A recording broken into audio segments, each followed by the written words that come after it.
Welcome to Christchurch. Welcome to the CDC. Welcome to a new exciting new season, hopefully. Okay, the first thing, of course, to remember is that the clothing we've packed in your orange bags for you today is based on where you're working in Antarctica and what particular job you're doing. And, of course, what we're going to do this afternoon is to get you to try your ECW gear on before we send you south tomorrow. Okay. They call it going to the ice. It's a simple thing to say, but the journey is profound. Tonight, they'll get warm clothes in this United States National Science Foundation warehouse in New Zealand. Tomorrow, they'll leave for Antarctica, 2,400 miles to the south. My name is Norbert Wu. I'm an underwater photographer. I've been going to the ice since 1997. Most people call me Norb. You really have two large ones. They're too tight. Turn them back and just get the pants. Okay. Just the boots. Yeah.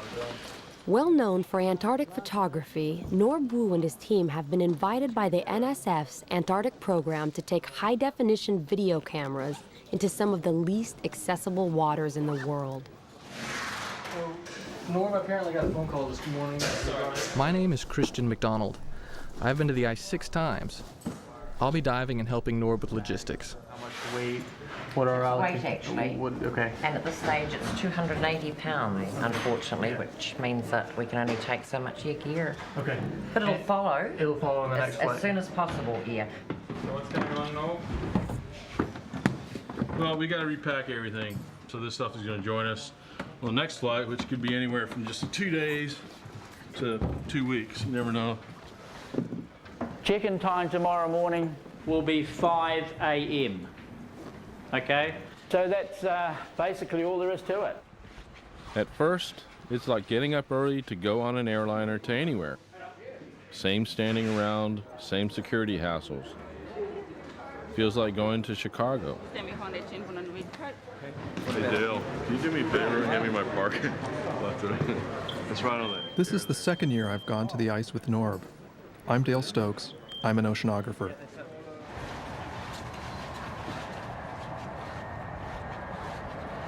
This is no airliner. This is not a trip to Chicago. It's so noisy in here you can't talk. You can barely move. It will be an extremely uncomfortable 5-hour journey. About all anyone can do is think about the ice.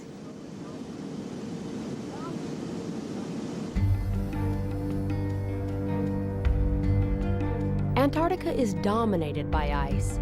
Over much of the continent, the ice is more than 1.5 miles thick. This fortress of cold holds captive 70% of all the fresh water on the planet. If the ice melted, the oceans would flood over half the world's population. The ice controls the Earth's climate. It reflects heat from the sun back into space. The seawater it chills affects currents and temperatures everywhere. But there is more to Antarctica than just ice.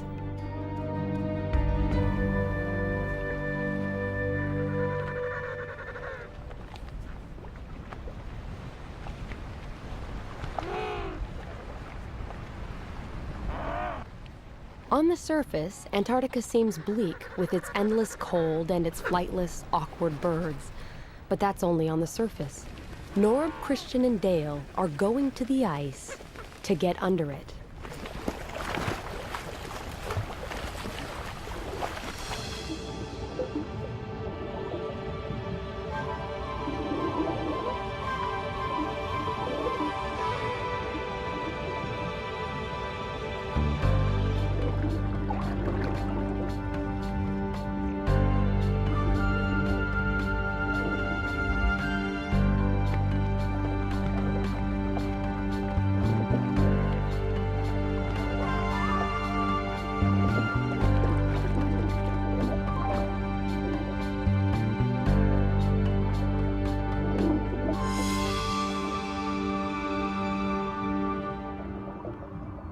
Norb's team is flying as far south as you can go and still find ocean. This is less than 900 miles from the South Pole. It's even too far south for most penguins. Out of 17 penguin species, only 2 live this close to the pole.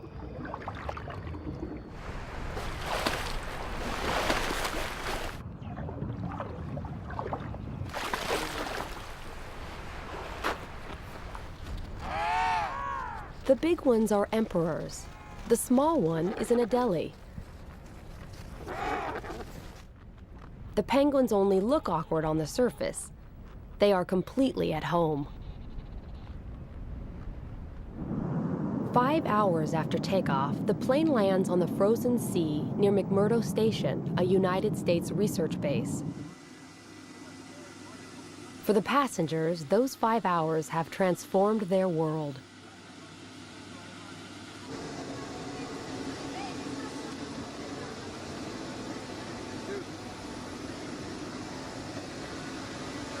Thanks for flying with us.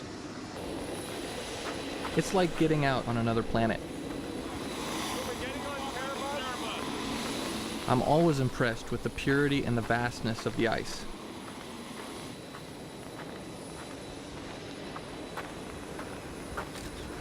The sea we want to explore is beneath our feet, locked away under 6 feet of ice.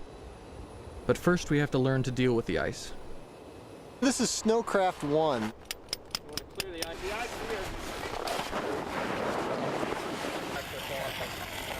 This is the basic snow survival course that all field parties have to attend in order to get permitted to head out into the field. The height of the winter, as the sea ice is growing, the continent roughly doubles in size.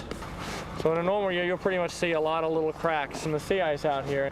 What we're going to do here is we're just going to break out our drills and just find out how thick the ice is here.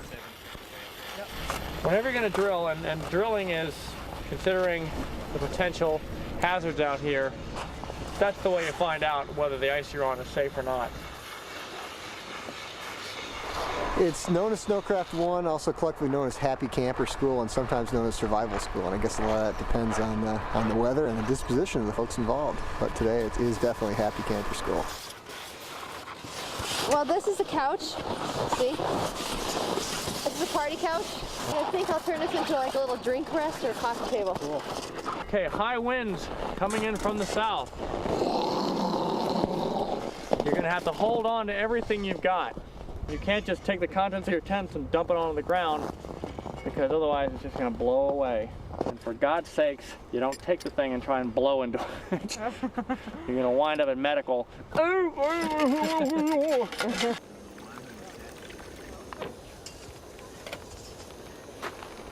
This is a classic Antarctic day out here. It's virtually dead calm, lots of sunshine, but the potential for it to change in the next 2 hours or less is pretty dramatic and pretty amazing. Intimidating, I think, is probably the best word for it. The weather is just plain intimidating, the way it can humiliate you and make you feel small.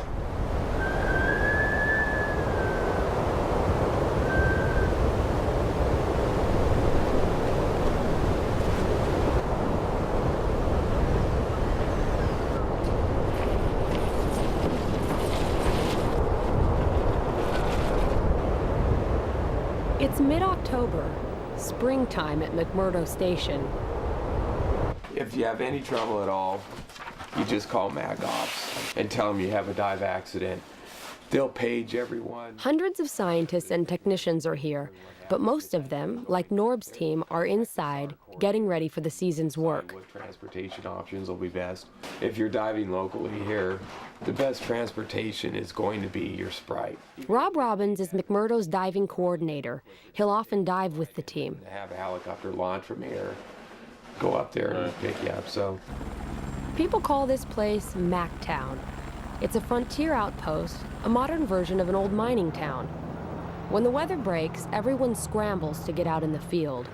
They're all chasing the most elusive kind of gold, knowledge. This year, the National Science Foundation will support 127 major research projects. The projects cover everything from microscopic worms in the ground, to the movement of ice sheets, to the hole in the ozone, to the crystals made in the big volcano called Erebus, the dominant landmark here.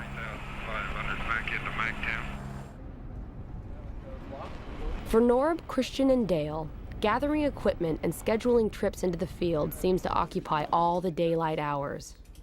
And it's daylight all the time. So what we may want to do is fly up here, see if you like anything. We can land anywhere down there, take the door off, right, and do it again. Okay. And just pull it off. We'll put a rock on the door and leave it. All this work is dwarfed by Antarctica. It's the only place on Earth that still has huge areas which have never seen the track of a human being.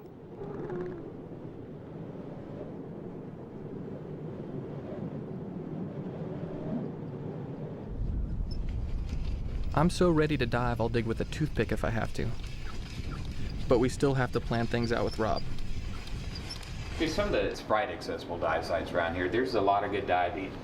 At Cape Armitage, it's fairly shallow. There's a shoal there. There's a lot of anchor ice. It's really pretty spectacular.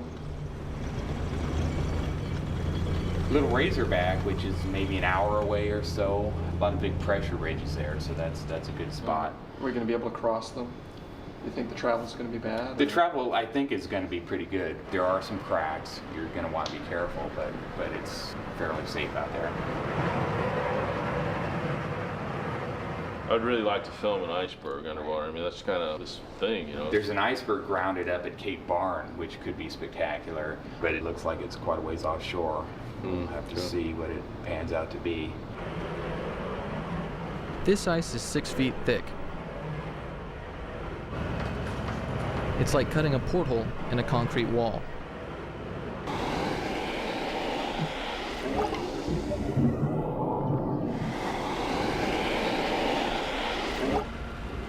But we can't just go jump in the hole.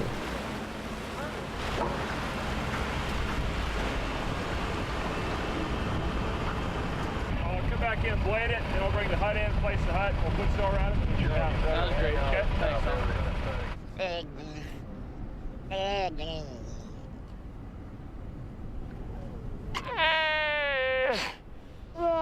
Waddell seals are at home on the ice. They live far from open water and use cracks and holes to get in and out of the water and to breathe.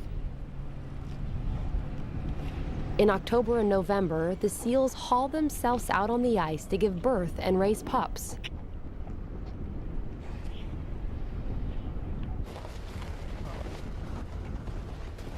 After 10 days of preparation, we're ready. I admit it, I'm a wimpy diver. I hate boats, I get seasick. This is great. No waves. You just drive out on a frozen ocean in this big red thing, which is called a Sprite.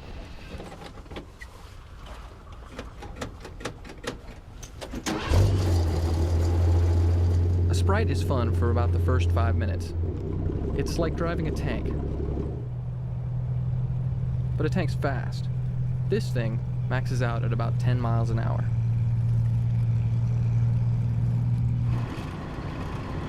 After 5 minutes, it's sheer unadulterated hell.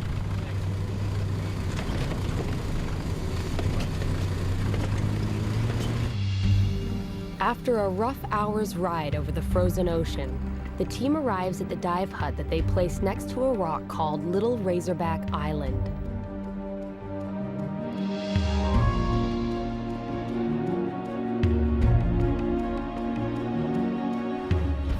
Dale will be first into the water.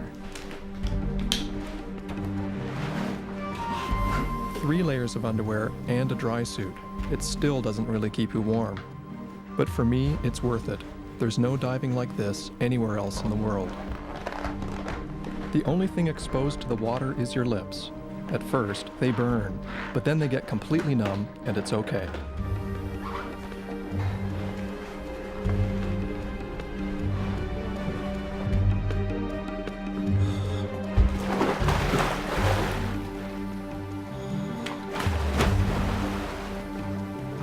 The water temperature here is 28 degrees, so cold it can freeze blood. If something goes wrong, there are only 2 places to get out: this hole and a nearby safety hole. But diving is what they came all this way to do.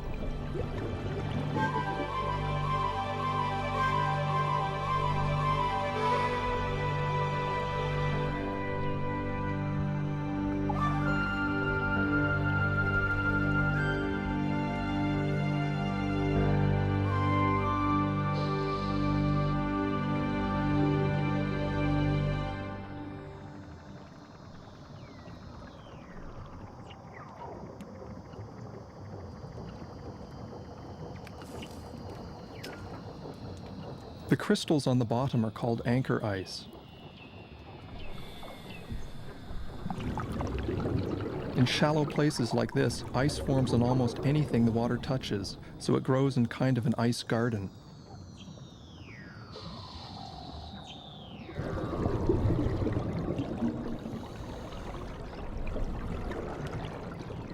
Sometimes it picks up stones or even living creatures like this sea urchin, and then carries them up to the ceiling.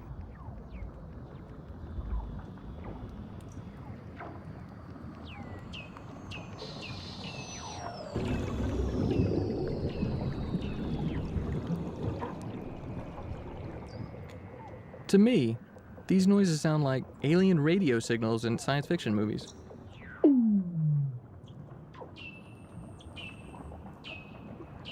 They're actually the calls of Weddell seals.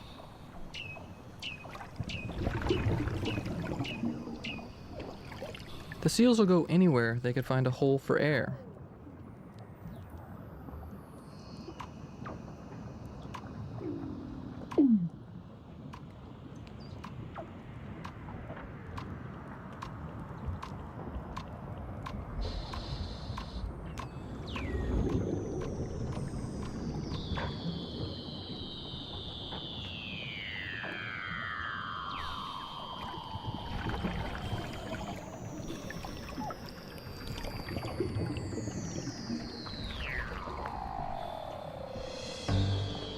I've dived in a lot of places that are famous for clear water. The Great Barrier Reef, the Bahamas, Tahiti, Hawaii. This is far clearer. At this time of year, you can see almost a quarter of a mile.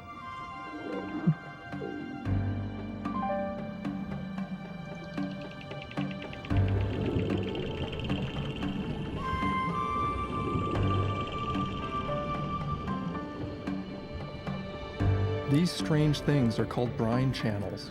Up on the surface, salt is concentrated in the frozen sea ice and makes brine, which is so salty that it stays liquid even when the surface ice cools it to extremely low temperatures. When this cold brine flows downward, it freezes the less salty seawater around it, making these tubes.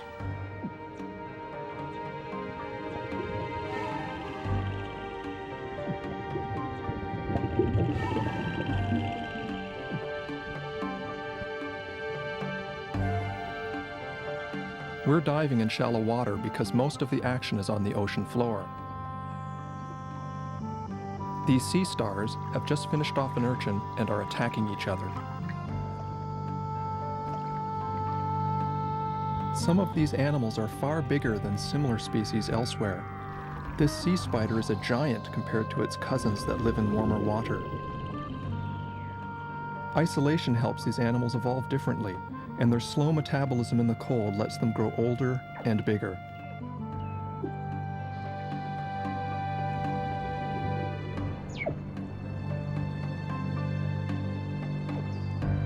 Clear water is great for us, but hard on the life here. There's been no sunlight for 4 months, so nothing has been growing in the water. Everything is hungry. This anemone may look pretty, but it's a ravenous predator. The current has carried this jelly too close to the bottom. The anemone snagged it. Sometimes they can eat an entire jelly.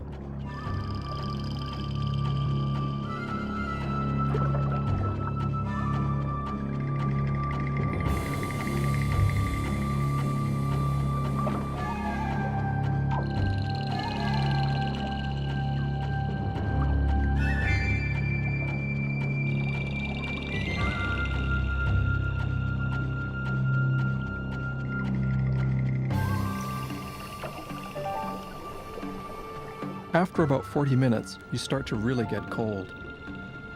It's time to get back to that warm hut.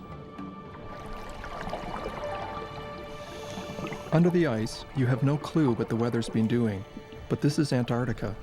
It's sure to be different.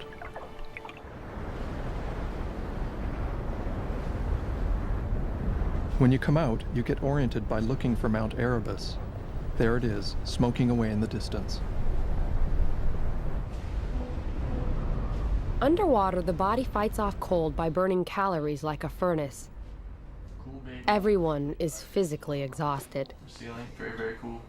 But the whole balloon sensation is from dropping down out of the second tunnel and then looking up into the blue room. That's pretty vicious. That's the sensation right there. But other than being tired, they're exhilarated. I think it must be because you're coming out of that dark part, right? Yeah, exactly. Because otherwise, it'd just be like any. But It's kind of spooky. Long way from roll. It's kind of fun.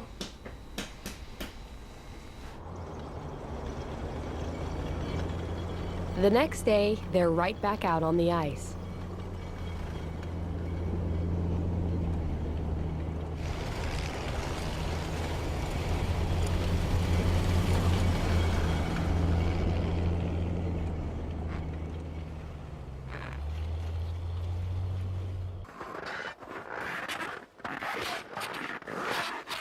The team comes upon a hump in the snow that could be a lot more dangerous than it looks. This is exactly what Norb and Dale were warned about in survival school. so what's the rule of thumb? It has to be. We need 30 inches of ice, but 30 inches if we of get a ice crack, It's got to be less than a third the track width. So I think if we just get a shovel here and we can clear some of this away and see how wide it is. This snowdrift marks a crack in the ice. You can't tell from the surface if the crack is too wide for the Sprite to cross. It's always weird to think that right underneath this solid-looking surface, there's ocean 1,000 feet deep. I love diving, but I sure don't want to fall in.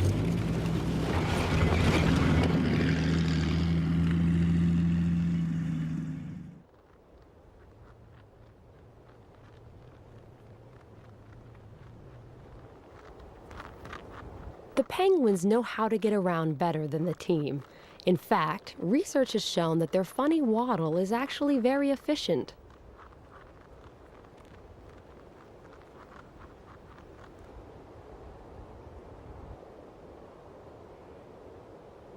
There are all sorts of mysteries under the ice. One of them is how the Weddell seals live. In this field camp near McMurdo, biologists are studying the seals. They have drilled a hole in the ice so far from the other holes that a seal released here has to come back. It's held captive by its need to breathe. Under a special research permit, this male was captured and he'll work with the scientists for a couple of weeks, then be returned to the place he was caught. They have glued instruments on his back and a camera on his head to explore a world of life and hunting under the ice that would otherwise be hidden forever.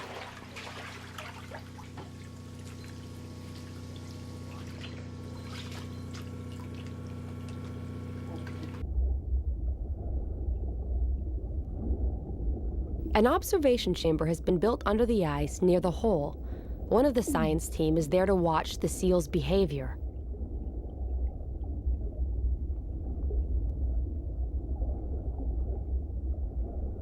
This seal, and others that have worn the equipment, have led to breakthroughs in the study of Weddells. The video the seal takes is a first. Here, with the camera pointed forward, is something divers and scientists had never seen before. The seal blows bubbles at the sea ice ceiling and flushes out its prey.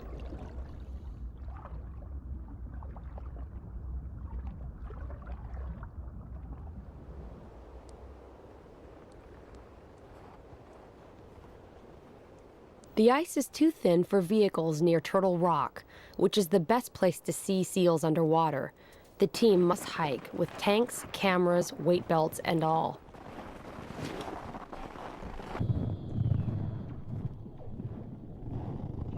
Underwater, a male seal hears them approach.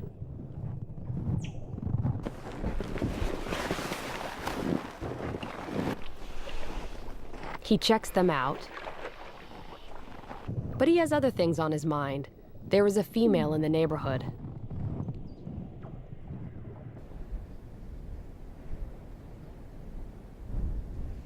There's no warm dive hut here, but that's all right. It's a balmy day, about 15 degrees.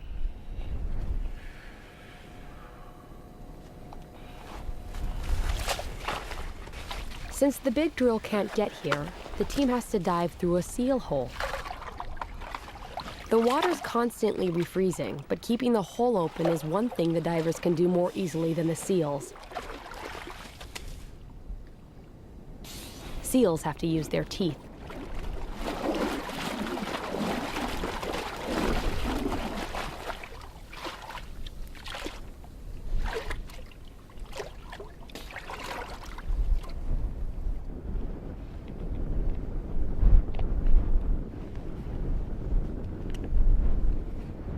Did you hear it going or not? Did you hear it going? You want to press it?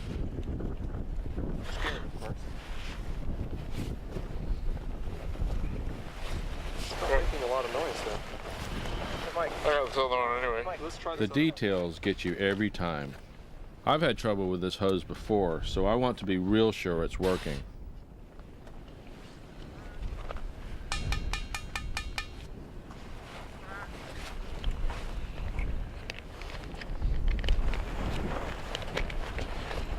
There we go. What do you think's wrong with that one? It's frozen. All right. As Norb and Christian get in the water, a mother seal is teaching her baby to swim.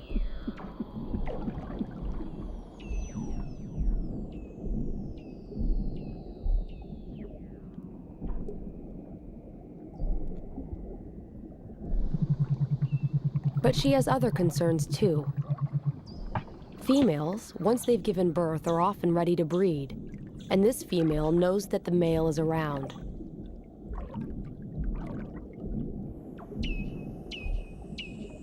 Seals can dive as deep as 2,000 feet. They have been known to stay underwater for over an hour.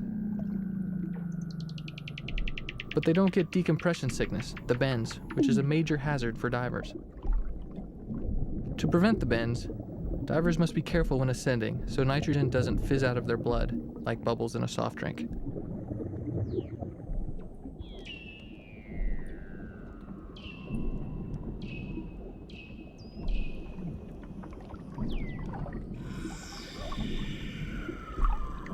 As we watch, a male shows up to chase the female.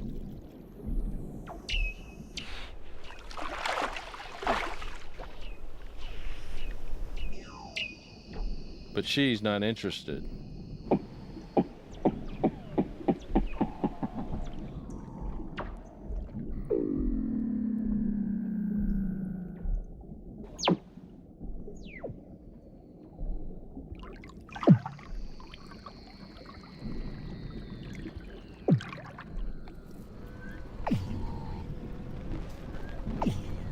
The males sometimes fight each other at breathing holes, so we try to use holes that aren't occupied. As Christian heads for the hole to get out, something unexpected happens.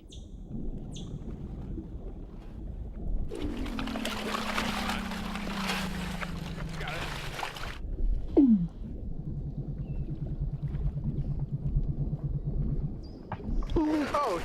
Oh my God! Please don't bite me, please don't bite me, please don't bite me. Oh, you're gonna get bit. He thinks it's a huge male, about to take a chunk out of a part of him that Christian doesn't want to lose.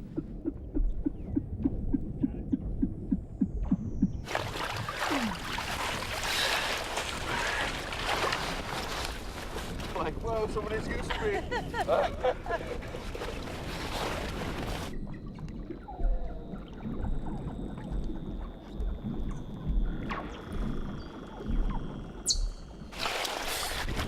Saw that baby seal go. Oh. Like, don't bite me, don't bite me. That mom didn't care at all, man.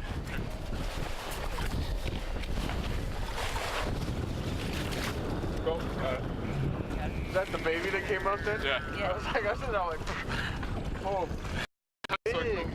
big dude over here, scraping out a hole. This big one is a leopard seal. He's near the top of the food chain. A wolf of the Antarctic. A penguin eater.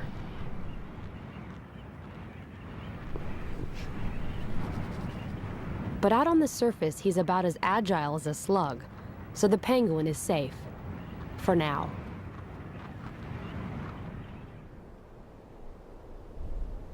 Couloir Cliffs, the next dive site, is too far away from McMurdo Station for the team to use a drilling rig.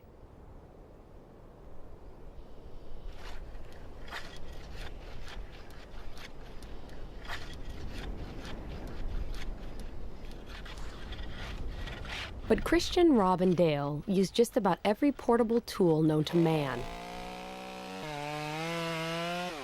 to get through the ice. Sorry. We have holes.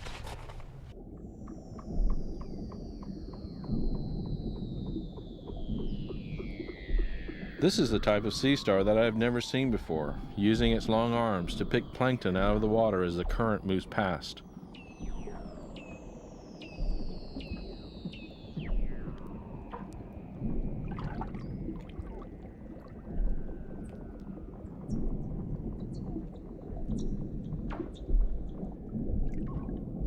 This crinoid, a relative of sea stars, is sort of fly casting for plankton. On the surface, Rob keeps the hole clear and has no idea that beneath him, Dale is having one of the most memorable dives of his life. He is witnessing the effects created when snow from these cliffs melts and sinks beneath the cracks in the rocks. Under the surface, the fresh water seeping back out from the rocks is frozen by the colder seawater. It looks like a frozen waterfall.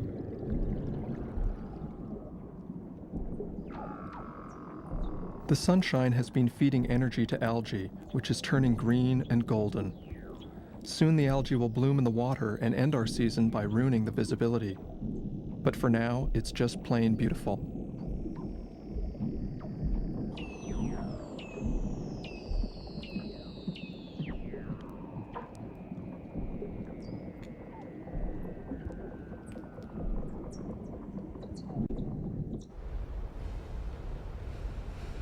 On a slope below Mount Erebus, a glacier flows to the sea from the thick ice in the interior.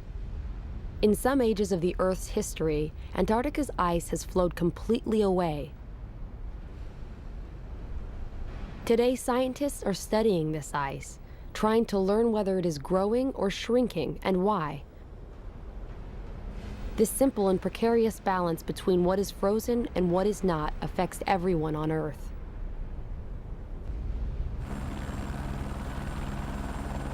Norb's team has put a hut right where the glacier meets both rock and the sea.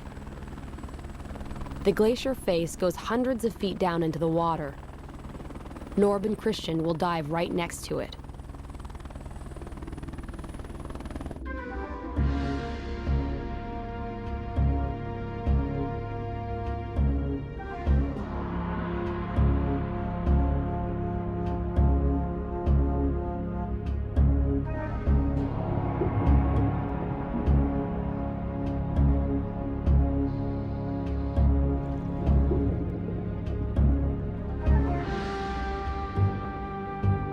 This is a spooky place.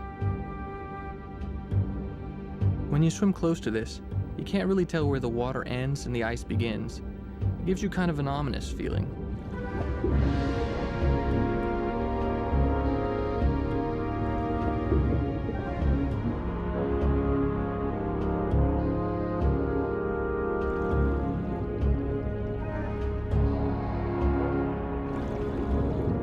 You see all this big ice, but fish live right next to it, no problem.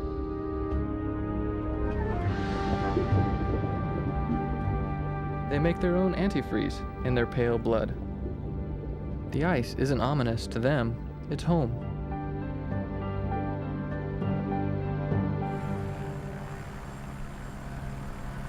Every year, Antarctica sheds thousands of icebergs like flakes of its skin. Everyone knows that icebergs hide most of their mass underwater, which is why the team wants to shoot near one. But that, like everything else here, is going to be harder than they thought. Christian and Rob have been out for 2 days looking for bergs to explore. Their report is not good. Hey. Gotta go Cape Roberts. Well, Cape Roberts is pretty nice, but we weren't able to find any diveable icebergs. Oh, you can't? No, actually, we tried quite a bit. We spent a couple days chainsawing holes and trying things out, but it doesn't look too good. No, really? So you're saying, what, out of all those bergs over there, you don't think any one of them's diveable? I don't think any of them are diveable without drilling or blasting a hole. Most of the icebergs are packed tight by the sea ice. No cracks, no openings, no nothing. And a lot of snow drifted up around each of them. We did find one berg that had kind of calved off and collapsed. And as it collapsed, it broke the surrounding sea ice around it, which looked really good. It looked like there was some thin spots we can get in, and there was a seal or two around. God, we spent like 5 hours chainsawing this thing open enough so that we could get in. Turns out, not only was it really dark and murky and kind of freaky, but when it looked as if when the iceberg calved and it broke all the sea ice around it, it pushed all that broken sea ice underneath the surrounding sea ice. So as soon as you open up a hole, it could be plugged up by this broken piece of ice that's underneath the underneath. It's dangerous. So I kind of jumped in and went down about 8 or 10 feet, and all the ice started kind of shifting around around me, and so I came back up. Didn't like it. But the team is determined to dive an iceberg and find this berg frozen in the sea ice.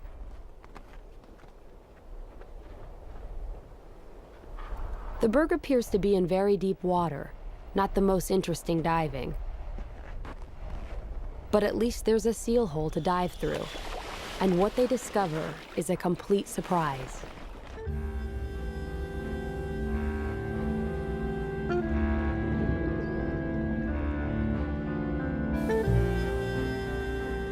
This is very cool.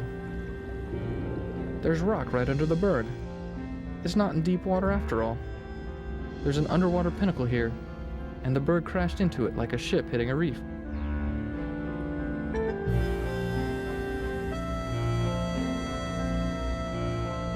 But a ship would be here for centuries. It's hard to imagine, but soon this huge structure will just disappear.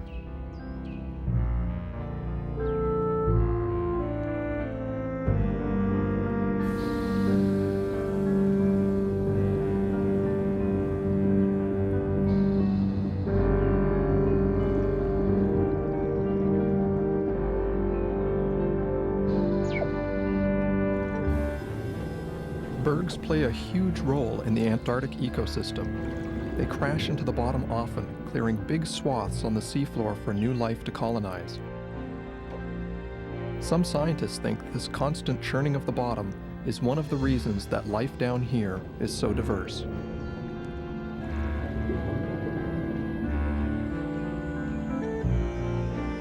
I've seen these dimples on most bergs. They may be caused by the way the ice is eroded by currents swirling against it.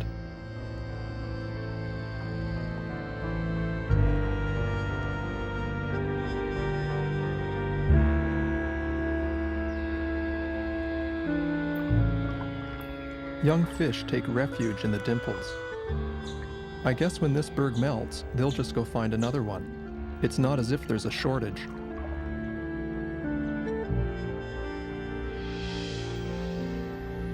This is a desmodina, the same kind of jelly that was nailed by the anemone. It's riding higher in the current though, fishing with 40-foot long tentacles.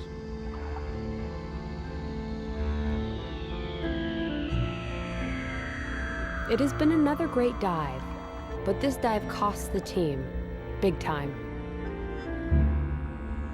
Calling from McMurdo Station in Antarctica. I'm a physician, I'm a diver, and I have somebody here who's a professional diver who truly seems like he has decompression sickness. Diving down here. Dale is in trouble. He may have the bends. Diving heavily for a week. It's a sharp pain in my back, and I don't want to mess with it. If there's a bubble in there, you never know. You can be paralyzed for the rest of your life. Sometimes you just don't recover, and you can't dive ever again. Kind of a tough one. Now, we do have a chamber here, and the chamber is standing by. Might well get in. Here we go. See ya. Imagine being told that you can no longer do something that has been a large part of your life since you were a child. 30 seconds for a descent to 60 feet. Dale has been placed in a hyperbaric chamber, an enclosure in which air pressure is first gradually increased and then gradually decreased. This shrinks the nitrogen bubbles in Dale's tissues and allows the extra nitrogen gas to safely diffuse out of his body. I feel selfish for being depressed about losing what some may consider to be a hazardous job. Most of all, I'll miss being underwater, under the ice.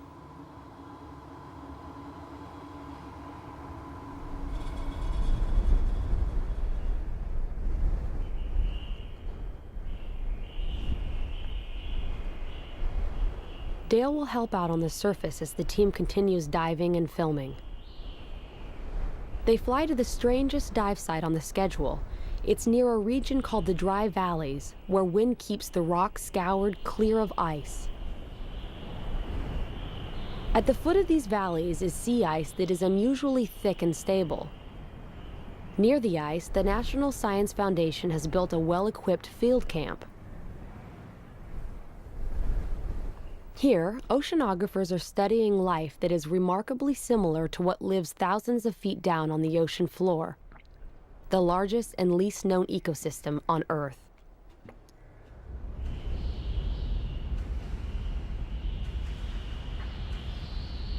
But the depth here is only 90 feet.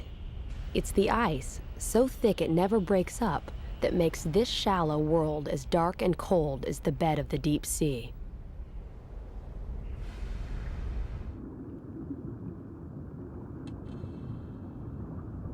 These unusual soft corals have evolved to sweep the sand for food, a behavior that has never been seen anywhere else.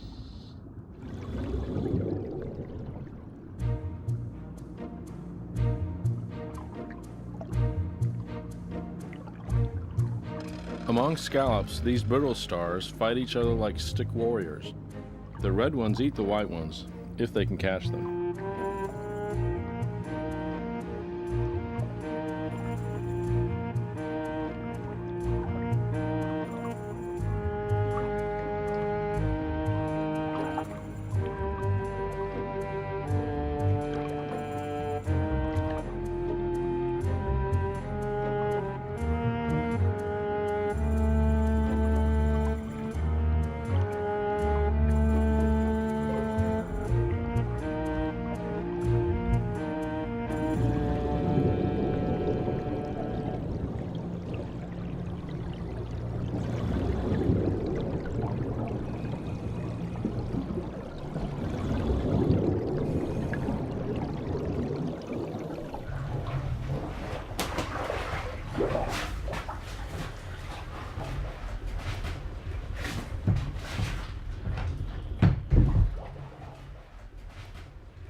It's January.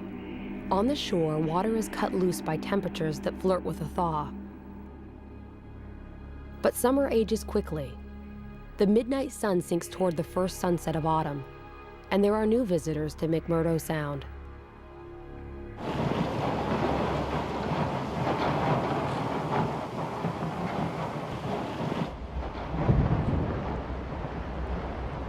The U.S. Coast Guard icebreaker, Polar Star, arrives to cut a passage for a freighter to bring in supplies to Mactown. In the strips of open water behind the icebreaker, minke whales appear. They're feeding on plankton that has bloomed in the water under the ice in the constant daylight. Minkies, among the most common whales in the world, are still hunted in Antarctic waters.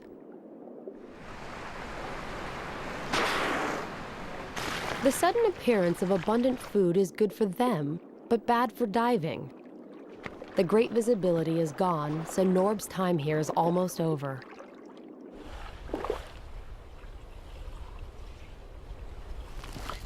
All around the coast of Antarctica, ice cracks and disintegrates. The expanse of sea ice has shrunk from its maximum of 7 million square miles to its minimum of only about 1 million. There are other visitors out there, but they're more elusive. For days, the team searches outside McMurdo, looking for the orcas that often haunt the ice edge. But day after day, the patches of water are empty.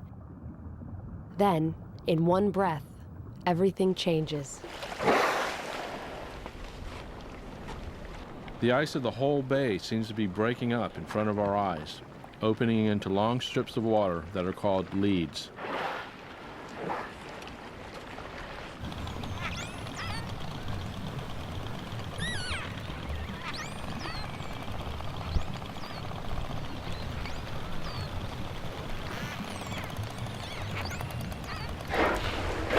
The orcas take advantage of these leads as soon as they open to get as far into the ice as they can.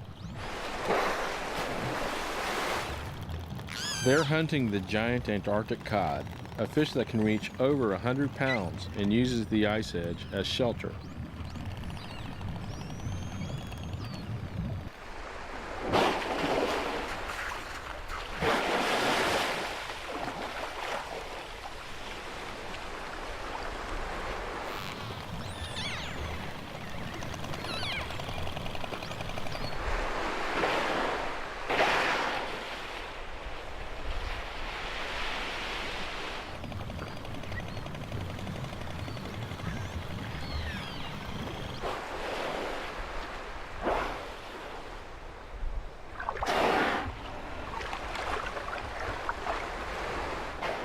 Everyone thinks that orcas eat penguins. These Adelie penguins seem to think so too.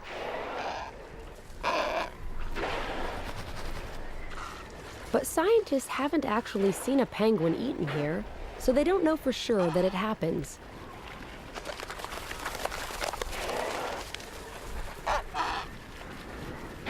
Still, when whales are around, penguins play it safe.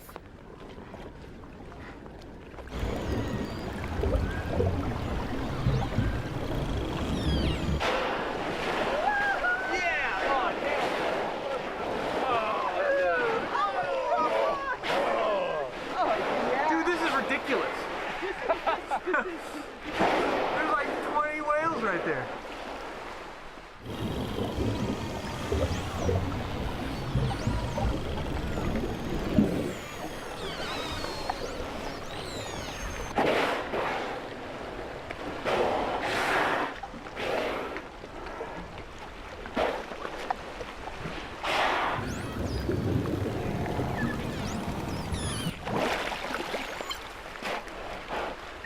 Orcas seem to watch us by doing what we call spy hopping, checking out the surface.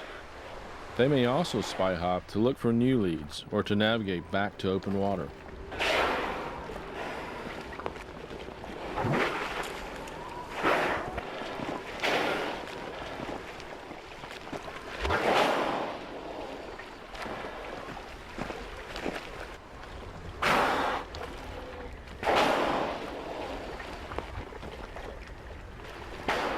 The orcas seem to be at the heart of the huge ebb and flow of energy in the Antarctic Sea, where the sun burns away the ice each year and the long night builds it back.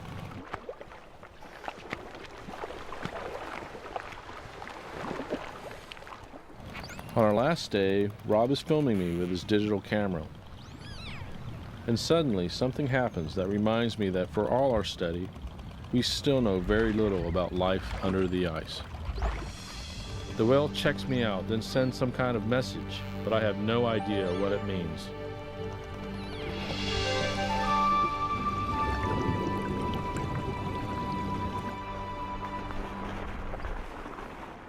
Months ago, Norb, Christian, and Dale said they were going to the ice. There is no casual term for leaving it.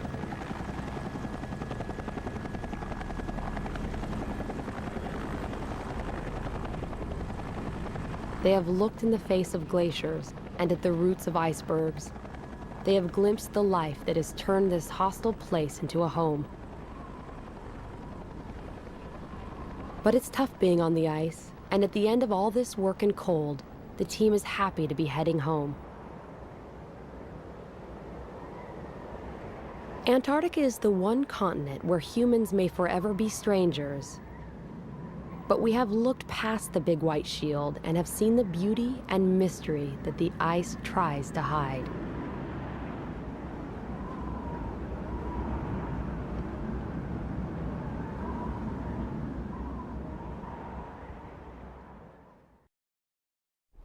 Under Antarctic Ice is available on VHS for $19.95 and DVD for $24.95 plus shipping. To order, call 1-800-336-1917 or write to the address on your screen. Oh my goodness, look who it is. Hi, honey.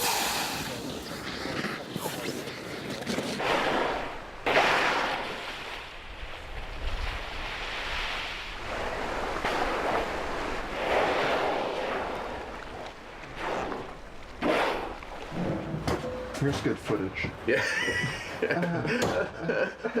It hurts. It hurts.